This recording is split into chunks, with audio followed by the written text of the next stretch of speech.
Brynne Kennedy, CEO of Topia. Welcome to Stanford and to Systems Leadership. Appreciate your coming. Tell us a little bit about your company. What exactly are you doing and what's the market need that you're addressing? Sure. Topia is a global mobility solution that the world's largest companies use to manage and move all of their mobile employees. So we unify all the different aspects of supporting employees who are mobile around the world. And by doing so, we enable a lot of the future of work strategies that companies have today. What are the issues that people who are moving face that your company helps make easier for them? So it's important to look at it with the two stakeholders that we serve. So there's the organization, the HR folks who use our product, finance, et cetera, and then the individual employee themselves. So for the organization, historically, they've managed global mobility in a really fragmented and spreadsheet-oriented way. Typically, they interact with up to 8 different systems in order to move an employee. And so data is fragmented, processes are manual, and therefore they can't leverage that data to do anything more interesting from a future of work perspective. For the individual employee, it's a real consumer problem. They need to set their expectations about new locations where they're going to. They need to almost project manage their own experience for them and their family. And again, today that's done in a very, very fragmented way and a very logistics-oriented way rather than an engagement way. How is the rise of a more global labor force and a more mobile labor force impacting your business and the need that you're seeing? Is demand shooting up at an astronomical level, or what's changing? Yeah, it's really a really interesting question. So there's always been corporate relocation. There's always been a 5 to 10% of a company that relocates or goes on an expatriate assignment. Traditionally, it's been done very transactionally. It's sort of been west to east, and it's been this idea of kind of getting a big package as you go to a different location. What we've seen over the last 5 years, and actually accelerating and will continue to over the next 5 to 10, is this idea that an organization is fundamentally mobile. People work remotely and they commute to an office. They do long distance commuting across borders, across states, across countries. They travel in a recurring fashion. They do projects for a month in different offices. Teams need to form across borders and across locations, and then they unform and form in a different way. And so what you see, if you look at the percentage of mobile employees, that is dramatically growing, but people are moving in a very different way than that kind of 5 to 10% has historically. Are the types of industries you're serving changing? You know, when I used to run a division of GE, we saw people move on. We were a global company, an industrial company playing all over the world. Yeah. Are you seeing different types of organizations have a need for your services than perhaps in the past? Yeah, it's interesting. We have a very kind of cross-sector business. It's more driven by stage and footprint than it is by segment particularly. So I would say most major enterprises today, so we look at as 5,000 employees plus, most of those companies are fundamentally reinventing what their workforce looks like. They're thinking about the 3 trends that we see touching the workforce. They're thinking about AI, how it's replacing a lot of jobs, and therefore they're reskilling employees and deploying them into new jobs, often in new locations. They're thinking about different demographics of the workforce. Skills shortages in some locations, still skills surpluses in others, and millennials moving people between locations to solve that.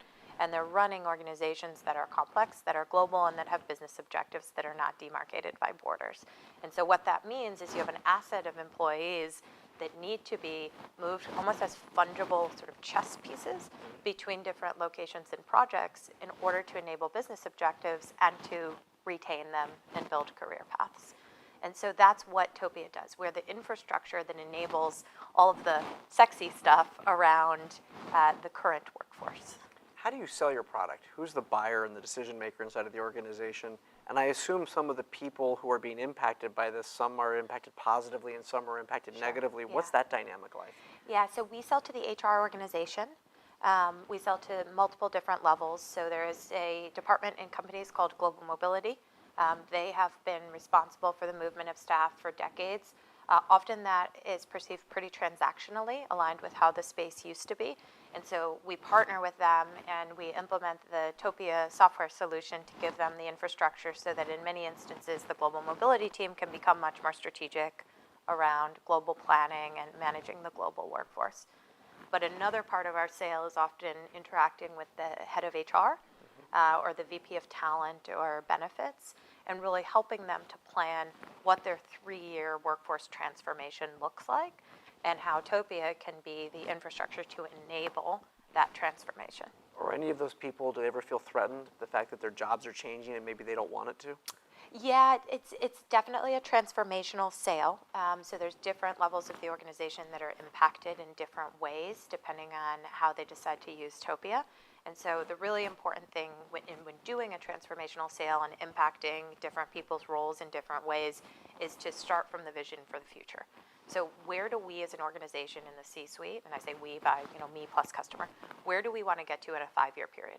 What does that look like? What does it look like to have a truly agile organization, an agile workforce where you can easily move talent between locations?